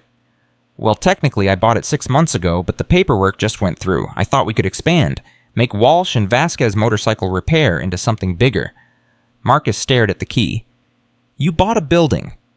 I bought our future. More space. More business. Maybe even a school where we can teach kids about motorcycles and engineering. Something real. Something lasting. Something we build together. Elena, that must have cost money I have and don't need for anything else. Let me do this. Let me invest in us. Marcus looked at her, this woman who'd given up billions to be here, who kept finding ways to make their life better, who loved him and Lily with a fierceness that took his breath away. Okay, let's build it, together. Together, Elena agreed. They went inside and woke Lily up to tell her. She was groggy but excited. Does this mean we're going to be rich? She asked. We're already rich, Elena said. We have each other. That's the only wealth that matters. But can I get a new bike because mine's getting small? Marcus laughed. Yes, baby, you can get a new bike. Then we're definitely rich. That night, after Lily was back asleep, Marcus and Elena sat on their couch planning the expansion, drawing sketches on napkins, arguing about layout and design, dreaming about what they could build. We could have a classroom here, Elena said, pointing to her drawing. Teach kids about engines, about fixing things instead of throwing them away. And a bigger shop floor here. Room for 6 bikes at once instead of 3. And an office, a real office with a door. Look at you getting fancy. I spent 20 years in corner offices. Now I want one with motorcycles visible through the window. They planned until midnight, until the napkins were covered in sketches and crossed out ideas and the future they were building together. This is going to be amazing, Marcus said. It already is amazing. This just makes it bigger. No, it makes it permanent. It says we're here to stay, that this isn't temporary or a phase. This is our life now. Elena kissed him. This was always our life. From the moment you helped me in the rain. I just didn't know it yet. It's the months that followed were chaos. Construction and permits and dealing with contractors who couldn't believe Elena Vasquez, the billionaire, was personally overseeing a motorcycle garage expansion. But she was. Every single day, making decisions, solving problems, building something with her own hands. The grand reopening happened in March, almost 2 years after Elena had first walked into Marcus's life. They threw a party that shut down the whole block. Free food, live music, motorcycle demonstrations. Half of Portland showed up. Look at this, Marcus said, watching the crowd. Look at what we built. We built a community, Elena said. Something that matters. Something that'll last long after we're gone. Lily ran up breathless and excited. Can I tell people about the school, about the classes we're starting? Go ahead, baby, tell everyone. She ran off already explaining to anyone who'd listen about the STEM classes and the motorcycle repair workshops and the after-school program for kids who wanted to learn. She's going to change the world, Elena said, watching her. She already has. She changed ours. They stood together, watching their daughter, their business, their community, their life. Everything they'd built from broken pieces and second chances. Do you ever think about what would have happened if you hadn't stopped? Elena asked. That day in the rain? What if you'd told me to call a tow truck instead, every day, and every day I'm grateful I didn't? Me too, because this is everything I never knew I needed. No regrets. Not one. You? Marcus pulled her close. Just one. What? That I didn't kiss you that first day. Would have saved us some time. Elena laughed. We had all the time we needed. We found each other when we were supposed to. The party went late into the night. People came and went, stories were told, friendships were made, and through it all, Marcus and Elena stood together watching the life they'd chosen unfold in front of them. As the last guests left and they locked up the garage, Lily between them holding both their hands, Marcus thought about how far they'd come. From a rainy afternoon to this. From broken and lost to whole and found. "Ready to go home?" he asked. "We're already home," Elena said, gesturing to the garage, to the street, to the life they'd built. "This is home? You two are home. Everything else is just geography." They walked upstairs together, three people who'd been broken in different ways and found healing in each other. A single dad who'd learned to love again. A billionaire who'd learned what truly mattered. A little girl who'd gained a mother she didn't know she needed. The lights in the garage went dark. The street grew quiet. Portland settled in for another night. And inside a small apartment above a motorcycle shop, a family slept peacefully. The richest family in the world, though their wealth couldn't be measured in dollars. It was measured in love, in laughter, in the choice to build something real. Elena had walked away from $40 billion to get here, and looking at Marcus asleep beside her, at Lily's soft breathing from the next room, at the life they'd created together, she knew with absolute certainty that she'd gotten the better deal. Some people spend their whole lives chasing success and never find happiness. Elena had done it backward. She'd found success first and discovered it was hollow. And then when she'd finally stopped chasing and started living, happiness had found her instead.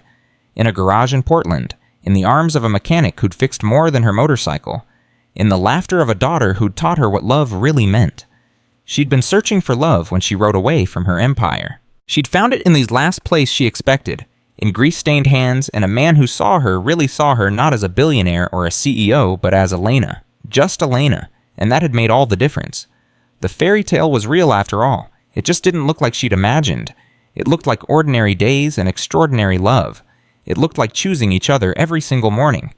It looked like building something that mattered more than stock prices, or board meetings, or Forbes lists. It looked like home. And Elena Vasquez, former tech CEO, current motorcycle mechanic, wife, mother, and the happiest she'd ever been, finally understood what her mother had tried to tell her all those years ago. Success is what you do. Happiness is who you are.